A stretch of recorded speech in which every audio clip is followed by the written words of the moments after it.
And that is so critical. And I actually do believe that teachers, they actually come with that. They've got that emotional intelligence already there. Sometimes that's not evident in other professions.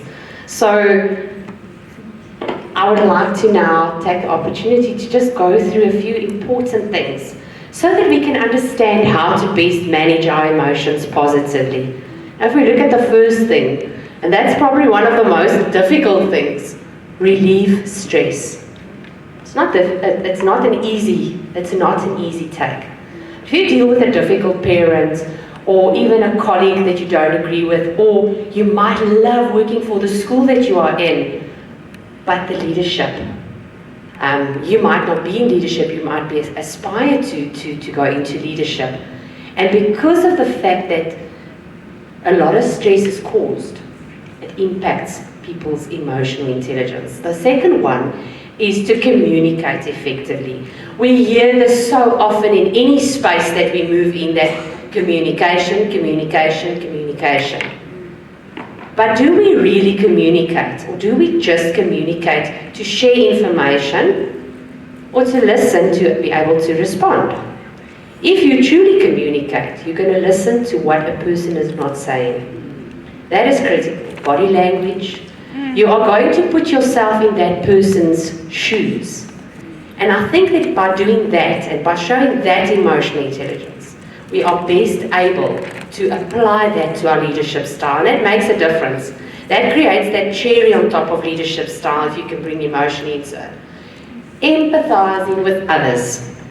Now, I think that is what us as a nation, and in the world at large, we are lacking this at the moment.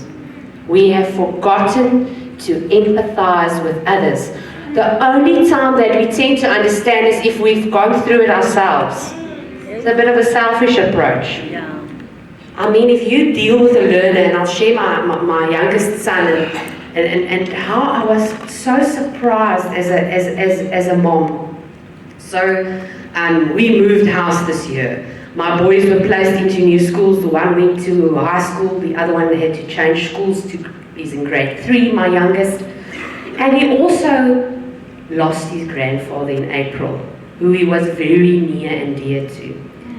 Top achiever, does his best, does everything with passion.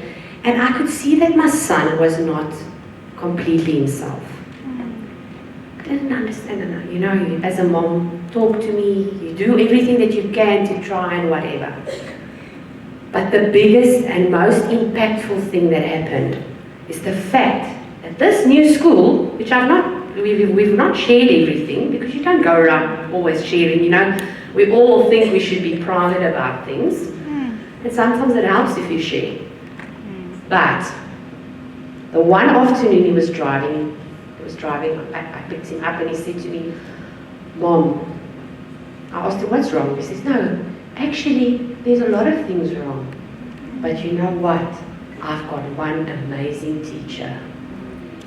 Mom, today, she told me how important it is for me to speak about my feelings. So, that does not happen in today's age. We are not encouraged to speak about the fact. When you go into a shop or wherever you go and you are asked, so how are you? No, fine, thanks, you. I purposely tell people, you know what? I didn't sleep much. I'm hungry. I was very angry with my husband. So I give a few pointers. And immediately you connect with the other person. Aha, you know what? This place that I'm working for is giving me so much grief. You engage, whether it's a cashier, whether it's a petrol attendant. Everywhere I go, I really do ask people how they are. Because that's the thing that I like to do. So don't want somebody to tell me yes, I'm fine. Because sometimes that few minutes that you take for a person to really, you're the only person that they can say, you know what, I had a crap day. I had a crap day. You're allowed to have a crap day. So that is something that I feel we often forget to do, is to empathize with others. Really empathize. Because if we look at those things, we can overcome challenges. How does it feel if you're in a difficult situation and a friend or a colleague or somebody close to you tells you, you know what, don't worry, we've got this. Even if you know you don't have it, just by having that person stand with you or giving you a little bit of hope to combat challenges. And you know what we put, if ever I believe in something, it's in the power of what we put out there, the power in what we say. And that is critical for us to overcome challenges. You guys saw diffusing conflict from the little scenario in the absence of the video. And I think it's also nicer to have real live actors in the house. So that, thank you again for that. If we look at the diffusing the situation, the parent was already aggravated with the situation, already anxious, concerned about the child and all of that. What diffuses the situation? Our reaction to a situation. Our reaction to a situation. I can tell you I deal a lot in labor with unions, with all kinds of aspects within the working space. The biggest thing is I get along with people because I listen. I listen. I understand, yes, it might come across that this union is very irate and they're pushing for the people, but sometimes if you tone down and you listen where they come from, and you let's listen, because a person can't fight on their own. So those are important things to understand when we manage our emotions, to get to a point where we've got proper emotional intelligence. Let's just see. So now, I like recipes, I like baking, not that I always get a chance. So I'm going to give you guys a bit of a 5-component winning recipe. So the first is self-awareness.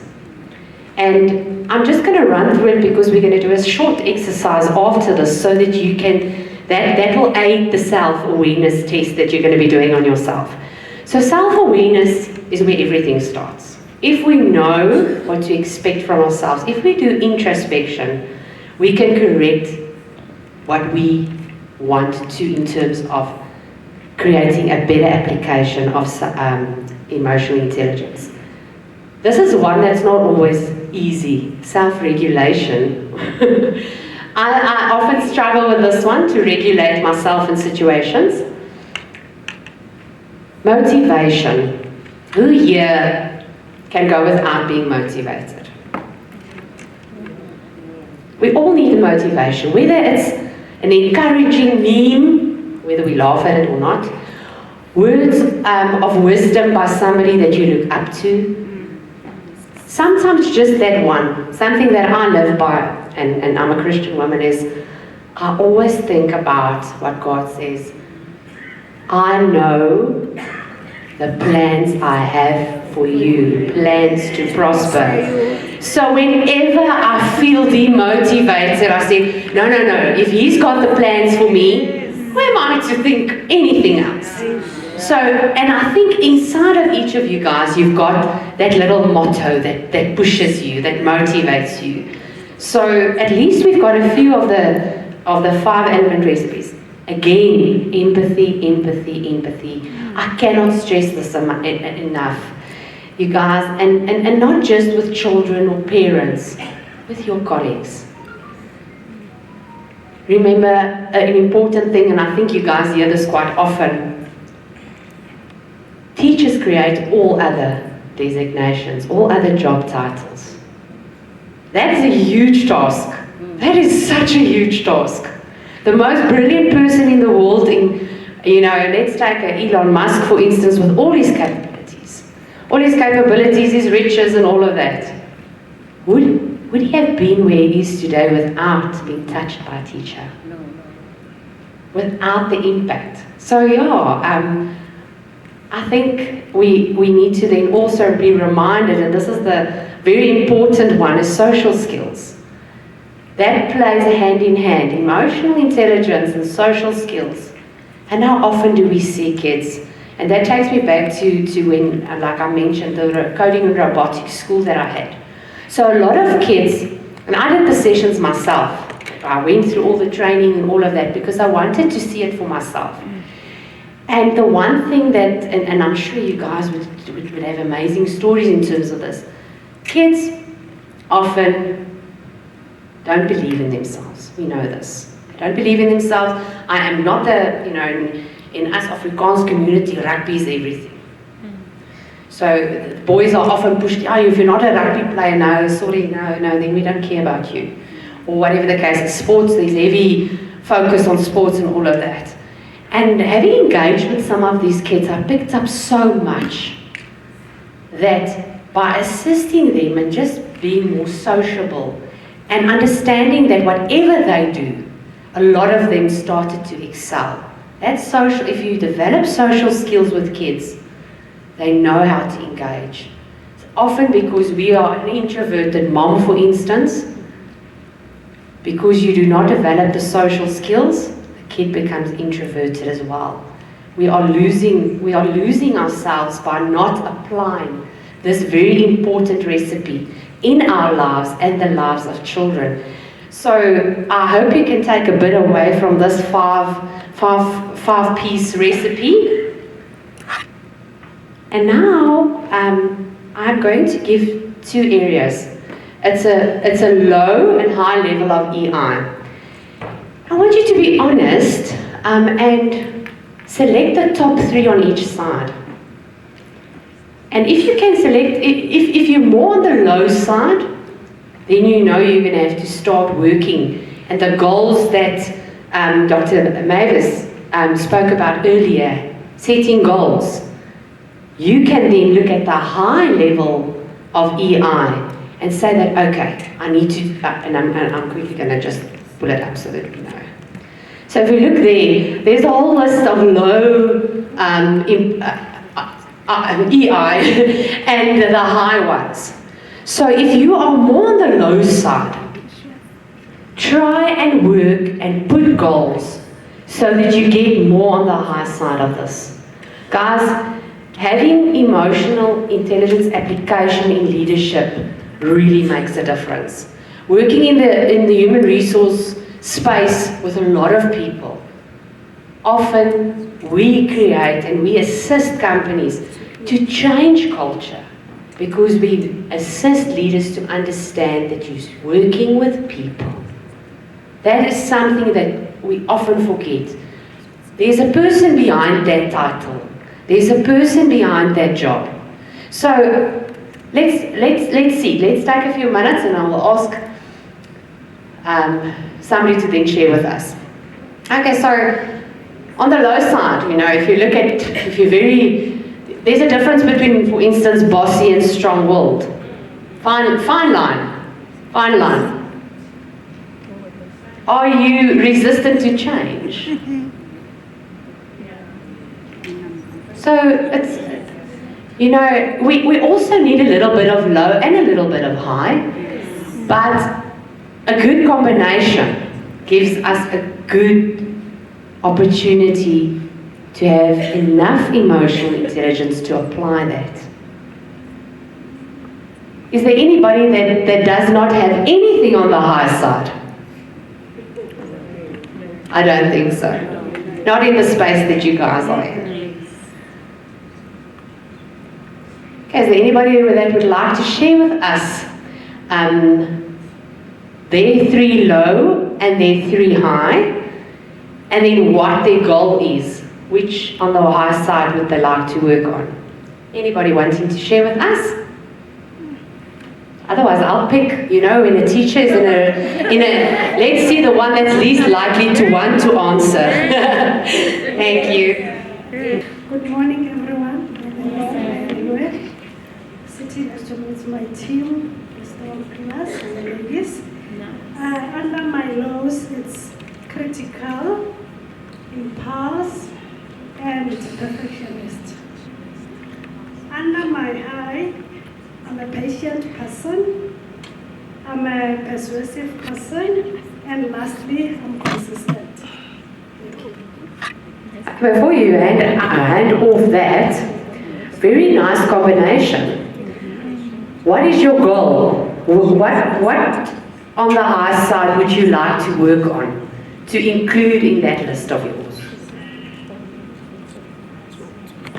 Under the high, if you're patient, your team will work nicely because you don't rush them, you don't push them. Sometimes we need to put ourselves in their shoes as educators. As a leader, you need to lead by being an example. You need to be patient so that they can do things with understanding. Persuasive, you need to show them the way how to do things. Under consistency, they must know things should go accordingly on daily basis. Time was there. You need to be consistent. You need to know how to work on things. Thank you so much, but I'm still waiting for the final part of that assessment to tell me what of those ones that you didn't select would you like to work on? Would you like to add? Something that you might not, you might feel that you're not there yet. Let's for instance take, without knowing you. I think I need to be very careful when working with people. I need to work on to be very careful. Okay, cool, because none of us are perfect. We're always going to have something that we put out there as a goal. Okay, so I hope you guys have now looked at this list and that you've set some goals, because I must say I enjoyed Dr. Mavis's guide, and I'm actually going to actively look at putting down goals of my own. Okay. So now, we need strategies in life when it comes to business, when it comes to bettering ourselves as leaders. Because as much as we know us women are pretty near to perfect, we need some strategies. Now the first one, and it's going to be repetition about certain things, because that's the way that we get to a point where we actually actively do it. And the first thing is practice active listening.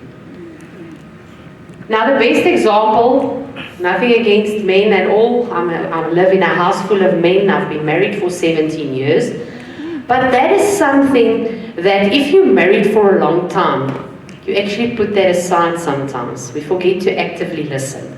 No, I know what he means, man. Or, no, yeah, I heard what you said, but yeah, I did respond.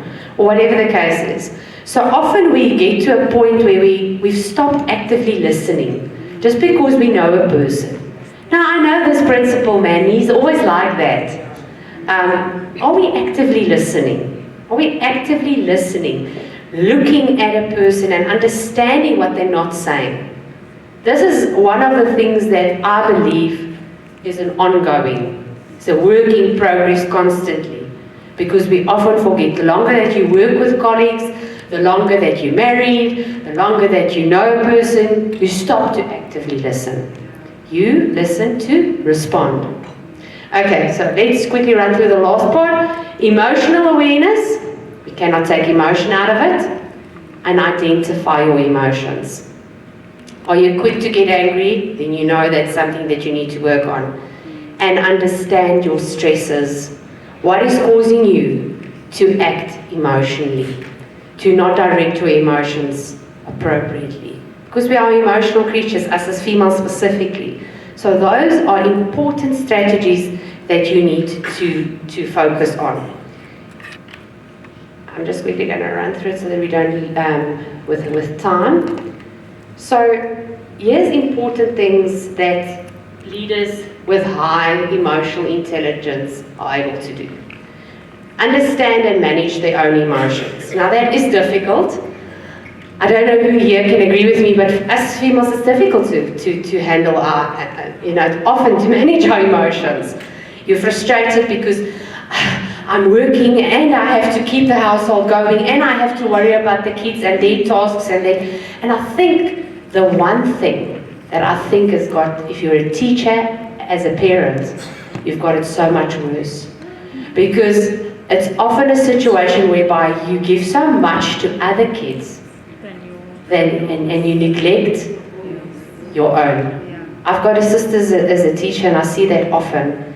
I feel so sorry, and I think, that is something that a lot of parents don't understand.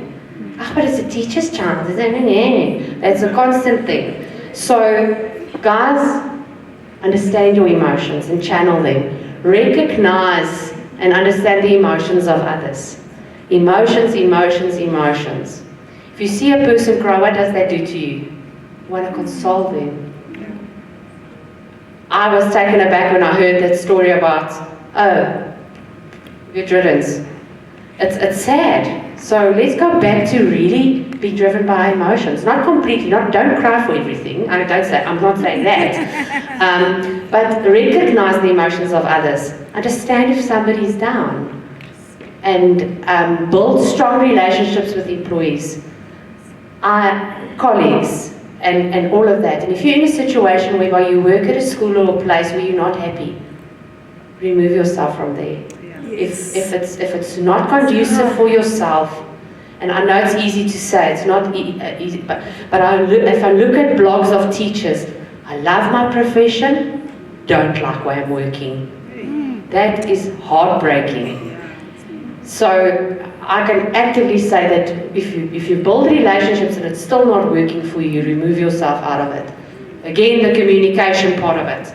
And I promise you I'm almost done so that we don't go into the time that's... So just to conclude, women and with the EI, and specifically the EQ component, we need to ensure that we work hard and we need to lead with emotional intelligence. I don't have any limitations in what I think I could do or be.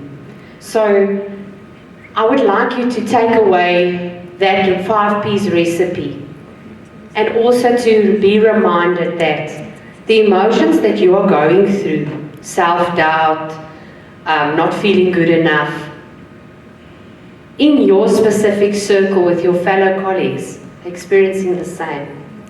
So sometimes a kind word or understanding somebody's emotion can make you a leader that's respected, and you can be that teacher that impacts the life of a next Elon Musk or whoever else.